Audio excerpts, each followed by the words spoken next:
가정의 달인 5월의 둘째 주일인 오늘 5월 8일은 어버이날이자 교회에서 지키는 어버이 주일이지요.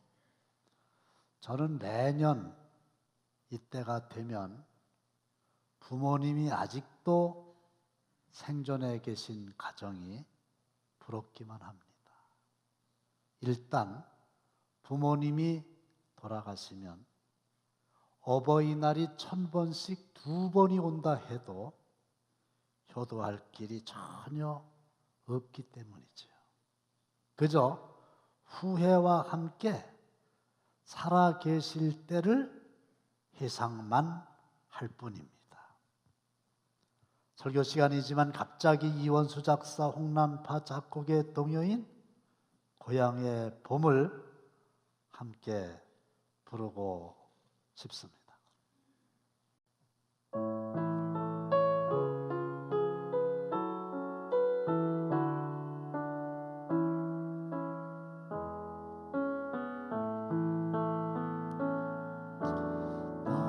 나의 살던 고향 꽃 피는 산골 보수하고 살구고 낙이 진 달래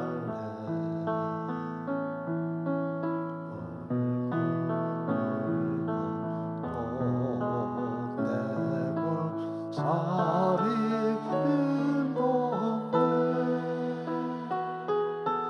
그 속에서 놀던 때가 그립습니다.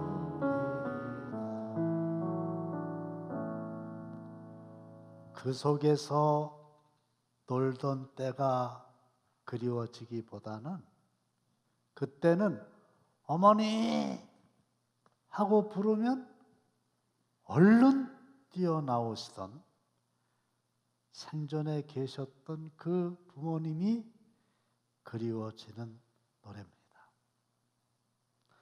성경에는 효도에 관한 말씀이 많이 있는데 제가 4군데만 뽑아봤어요. 다 함께 출애굽기 20장 12절 시작. 내 부모를 공경하라. 그리하면 내 하나님 여호와가 내게 준 땅에서 내 생명이 길리라. 레위기 19장 3절 시작. 너희 각 사람은 부모를 경외하고 나의 안식일을 지키라. 나는 너희의 하나님 여호와이니라. 잠언 23장 25절 시작. 내 부모를 즐겁게 하며 너를 낳은 어미를 기쁘게 하라. 에베소서 6장 1절 시작. 자녀들아 주 안에서 너희 부모에게 순종하라. 이것이 옳으니라. 효도는 명사가 아니에요. 관념이 아니에요. 동사예요. 행동이 뒤따라야만 되는 거예요. 근데 이 4구절 중에 공통된 게 뭐냐? 공경하라. 공격하라가 아닙니다. 그 다음에 순종하라. 그 다음에 부모님을 기쁘시게 해드려라. 그겁니다. 따라서 우리가 부모님께 효도하는 방법은 공경하고 순종하고 부모님을 기쁘시게 해드리면 되는 거지요. 그런데 여기서 부모님은 당연히 양가의 부모님을 가리키는 겁니다. 아내에게 시부모가 부모이듯 남편에게 장인 장모님도 부모지요. 부모님이 우리를 키우실 때 아들, 딸 구별해서 키우셨나요? 그런데 성경에 공경하고 순종하고 부모님을 기쁘시게 해드린 효도의 모델이 있으니 그는 요셉입니다. 첫째로 요셉은 순종함으로 효도를 했어요. 요셉은 어릴 때부터 아버지 야곱의 특별한 사랑을 받은 건 다 아시죠? 부인이 4명이 있었잖아요. 근데 그 중에 라헬이라고 하는 그 아내를 제일 사랑했는데 이 라헬이 낳은 아들이 요셉이거든요. 그래서 그 요셉을 다른 자녀들보다 특별히 사랑했기 때문에 어머니가 다른 이복 형님들의 입장에서 볼 때는 그 아버지의 요셉을 편애하는 사랑이 못마땅했겠지요. 그런데 눈치가 있나 눈치가 없나, 이 요셉이 꿈꾼 얘기를 하는 거예요. 청컨대 나의 꿈꿈을 들으시오. 그것도 한 번만 하는 게 아니라 2번이나 하는데 그 꿈의 내용을 해석해 보면 아버지와 어머니와 형님들이 요셉에게 절을 하게 될 거다, 그런 거잖아요. 그러지 않아도 입상인데 그 꿈 얘기를 하니까 더욱 미웠던 거죠. 사이가 별로 안 좋았어요. 그러던 어느 날 다른 형님들은 전부 들판에 나가가지고 양떼를 치는데 요셉은 집에서 아버지가 채색 옷 입혀가지고 이렇게 데리고 있는 거예요. 근데 이제 어느 날 이 야곱이 아들 요셉을 이제 불러가지고 심부름을 시킵니다. 시작. 이스라엘이 요셉에게 이르되 내 형들이 세겜에서 양을 치지 아니하느냐, 너를 그들에게로 보내리라. 여기서 이스라엘은 야곱인 거 아시죠? 아들에게 내 형들이 세겜에서 양을 치지 않냐. 그러니까 거길 가서 형들이 잘 계신지 양떼들도 잘 있는지 보고 와서 나에게 전해라, 그런 거예요. 그런데요, 이 심부름의 내용이 순종하기에는 만만치 않으니 뭐가 문제냐? 지금 헤브론에 살고 있거든요.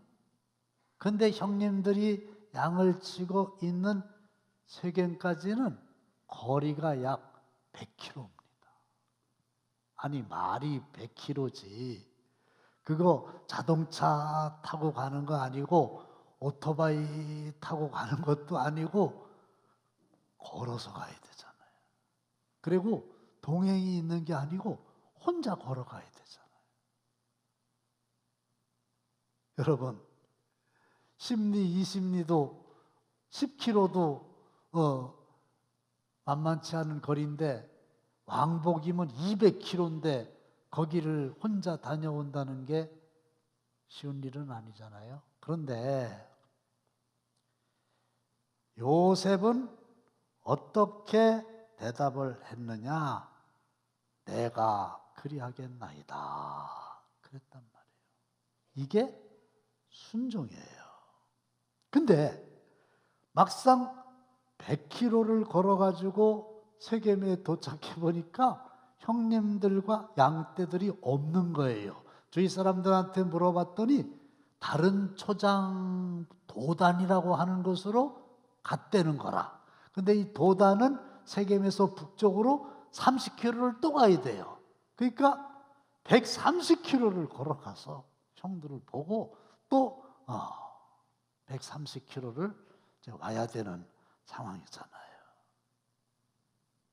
근데 어쨌든 세겜으로 갔고 도단까지 아버지가 하시는 말씀이니까 순종해서 갔다. 그게 중요하다, 그 말입니다. 그 다음에 시간이 많이 지내가지고 야곱이 가나안에 있다가 국무총리로 있는 그 요셉이 치리하는 애굽에 와서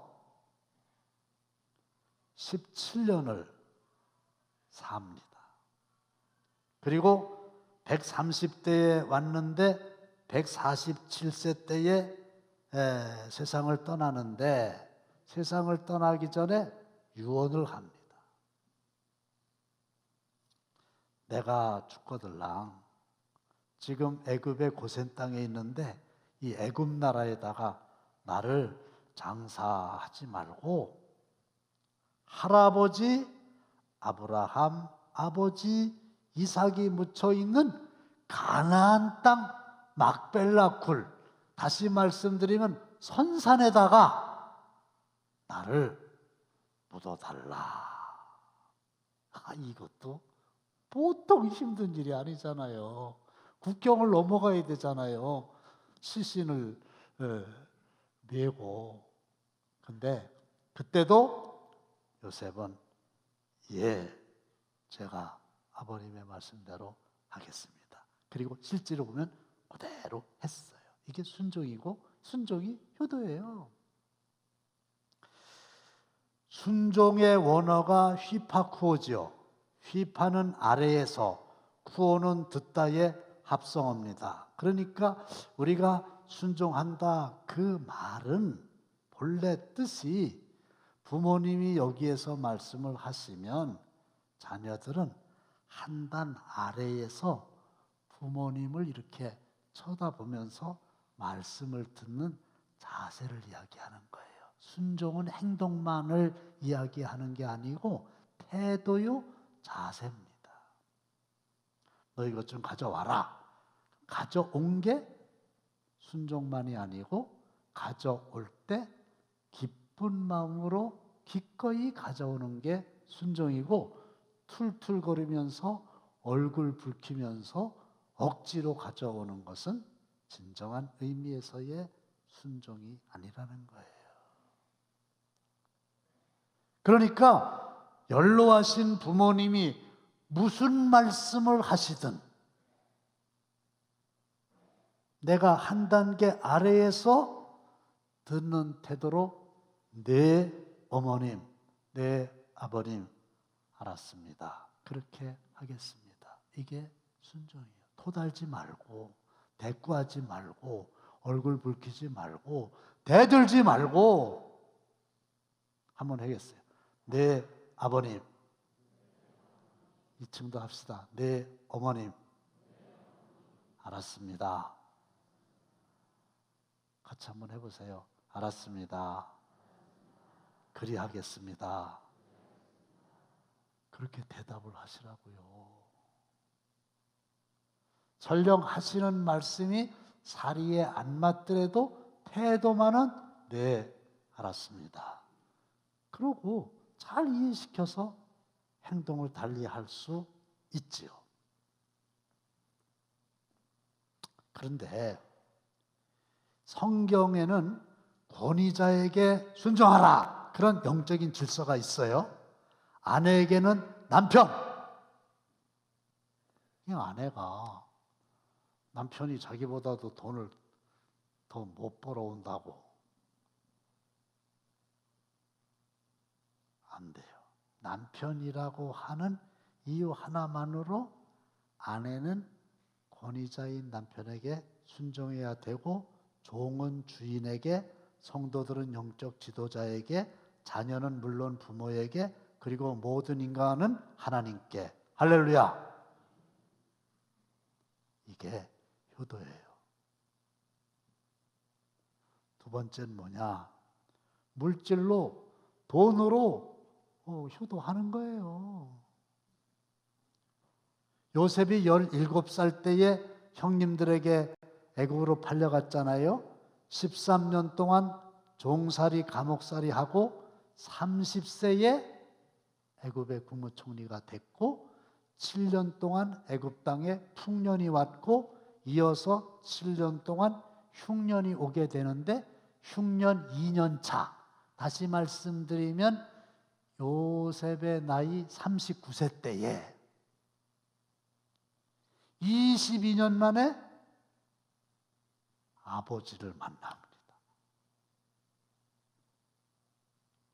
그리고 그때부터 17년을 아버지를 잘 봉양하는 겁니다. 시작. 또 그의 아버지와 그의 형들과 그의 아버지의 온 집에 그 식구를 따라 먹을 것을 주어 봉양하였더라. 네. 아버지, 형, 아버지의 온 집의 식구 굶어 죽을 판인데 지금 가난해서 애굽에 왔잖아요. 그러니까 이 요셉이 먹을 거를 충분하게 주어서 돌아갔을 때까지 봉양을 하게 됩니다.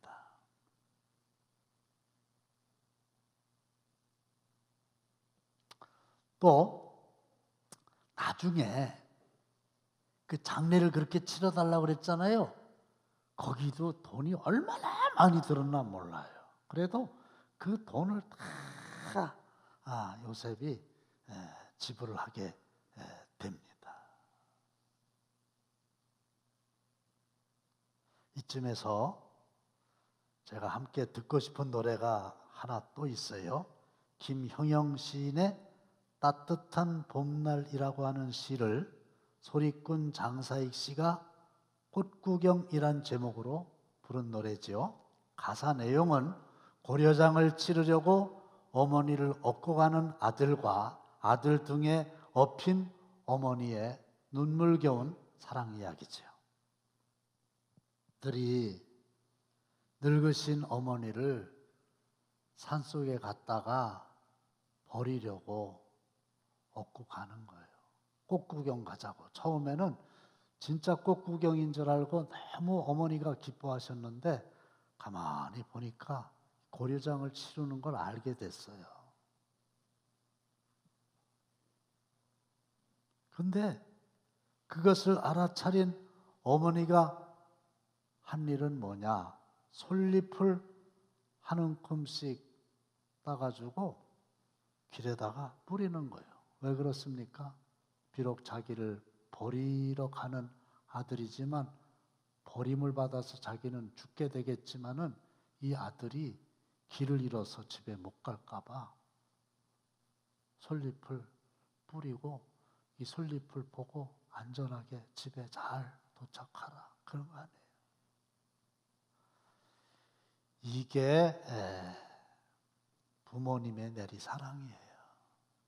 그러니까 자식의 부모 사랑하고는 비교가 안 되죠. 모든 것을 다 주셨단 말이에요.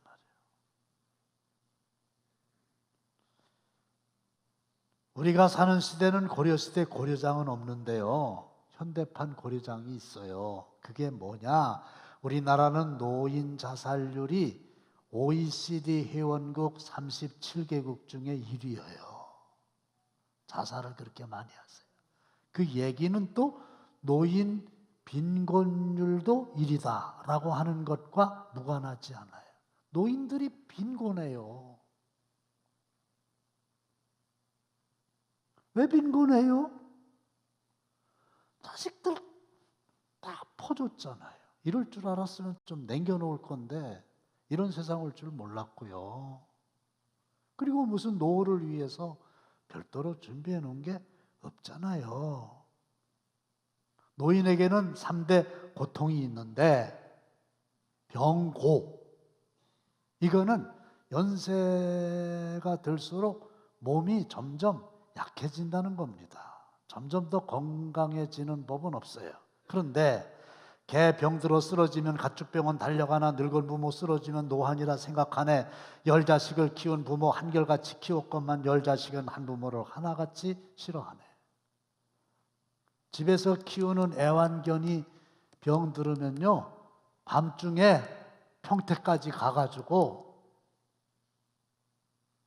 뭐 수술을 하든지 하는데 연로하신 어머님 아버님이 아이고 허리 아파 죽겠다 그러면 노인이니까 그러려니 하고 아무런 반응도 안 보인다는 거예요.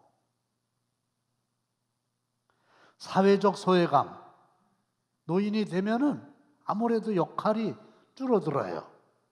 할머니가 한 분 방에 계신데 아랫동네에 사는 새댁이 와서 방문을 탁 열어요. 할머니 한 분 계시거든. 문을 탁 닫으면서 아무도 없네. 아무도 없는 거예요?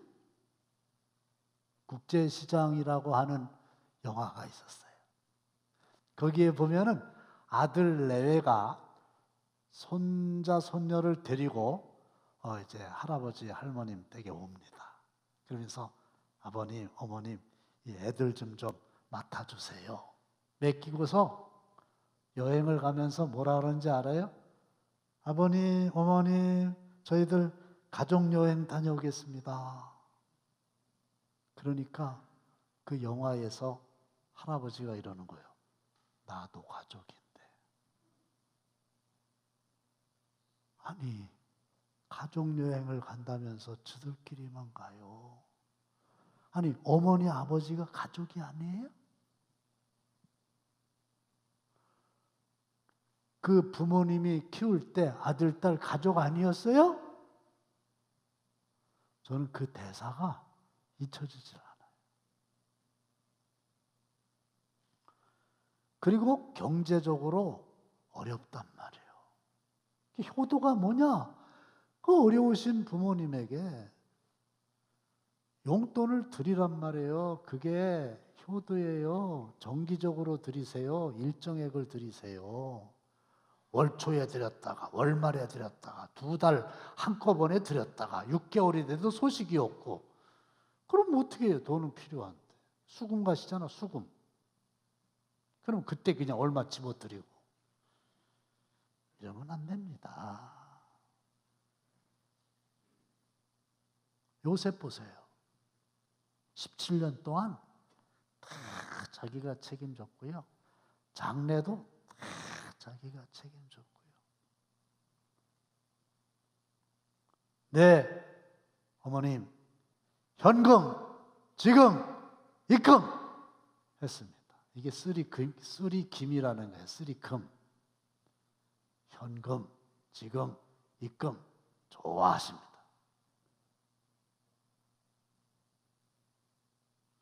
여러분들은 살아계실 때 이걸 하세요? 돌아가시면요. 천만금이 있어도 한 푼도 드릴 수가 없어요. 그러니까 어떤 의미에서는 빚을 져서라도 드려야 돼요. 그리고 돌아가신 다음에 빚은 갚으면 되잖아요. 그런데 뭐 살림 좋아질 때까지 못한다고 부모님이 살림 좋아질 때까지 기다리십니까? 그 다음에 이제 누구나 나중에는 노인 요양시설을 가게 되잖아요. 근데 효도예요. 노인 요양시설에 보내드리는 게 불효가 아니에요. 세월이 그렇게 시대가 바뀌었으니까 어쩔 수 없는 거예요. 그런데 영리만을 목적으로 하는 노인 요양시설에 있는 노인들은 현대판 고려장이에요. 노인들 구박하고 눈치 주고 심지어는 욕하고 막 때리기도 하고 그래서 죽기도 하고 아이고 그게 뭐 부모님처럼 물론 이제 쉽진 않겠지만 그게 잘 안 돼요. 근데 저는 우리 교회에서 노인대학 19일부터 개강합니다. 건강하신 분들. 그리고 다음 12일 날은 65세 이상 되신 어르신들 오세요. 그래가지고 물론 예배 드리고 강연도 하고 또 공연도 하고 또 선물도 드리고 식사도 대접하는데 요즘엔 아무래도 좀 위험하니까 그토록 좋아하시는 현금도 드리고 이러는데 840명쯤 되세요. 그리고 우리 시니어 클럽 1년에 한 30억 정도 예산이 들어가는데 730여 명의 어르신들이 건강하실 때 일하시잖아요. 많이들 가서 일하세요. 돈도 돈이지만은 역할이 있어야 되지 않습니까? 그리고 이제 몸이 약화되시면 우리 평안마을 이름 그대로 노후를 평안하게 보내실 수 있도록 우리 교회에서 설립을 해가지고 원장 이하 대부분의 직원들이 우리 교회 성도들이고 대부분의 114명이 정원인데 어르신들이 우리 어르신들이세요. 수요일 날도 예배드리고 오늘 주일 날도 예배드리고 이게 얼마나 자랑스러운 일인지 몰라요. 그거 그냥 모셔놓고 돌아가실 때까지 집에 한 번도 못 오시게. 이게 현대판 고려상 아니겠어요?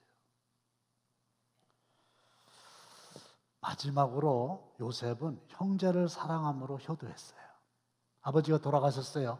가해자인 형들이 복수할까 봐 벌벌 떨어요. 그때에 피해자 힘이 있는 요셉이 뭐라 그럽니까? 당신들은 두려워하지 마소서. 내가 당신들과 당신들의 자녀를 기리리다 하고 그들을 간곡한 말로 위로하였더라. 그러니까 비록 아버지는 돌아가셨지만 아버지의 피를 이어받은 형제들끼리 싸울 수도 있는 상황이지만 화목하게 지냈다. 이게 부모님을 기쁘시게 해드리는 겁니다. 부모님 돌아가시니까 유산을 나누겠다고 형제 자매들끼리 소송도 불사하고 그걸 부모님이 아시면 얼마나 마음이 아프시겠어요. 살아 계실 때는 두말할 것도 없고 돌아가셔서 천국에 계시면서라도 화목하게 지내는 걸 보면은 기쁘시지 않겠어요? 그게 효도지. 특히 장남들, 동생들 잘 챙기세요. 부모님 안 계실 때는 내가 부모다 그러고 화목하게 지내야 부모님이 기뻐하실 거 아니겠어요? 그게 효도지요. 나무가 고요하고자 하나 바람이 그치지 않고 자식이 효도하고자 하나 어버이는 기다리지 않는다. 어버이 살아실제 섬길 일난 다하여라. 지나간 후면 애달다오이 하리. 평생에 고쳐 못할 일은 이뿐인가 하노라. 살아 계실 때만 할 수 있는 거고 돌아가시면 방법이 없다니까요. 요셉처럼 순종하고 물질로 봉양하고 또 형제 자매들끼리 더 부모님 살아 계실 때 또 돌아가신 후에라도 화목하게 지내셔서 부모님을 기쁘시게 해드림으로 효도하는 건데요. 그렇게 효도를 하면은 부모님들만 좋은 게 아니라 하나님이 우리에게 복을 약속하셨어요. 효도함으로 이 복을 받아 누리는 여러분들 다 되시길 주의 이름으로 축원합니다.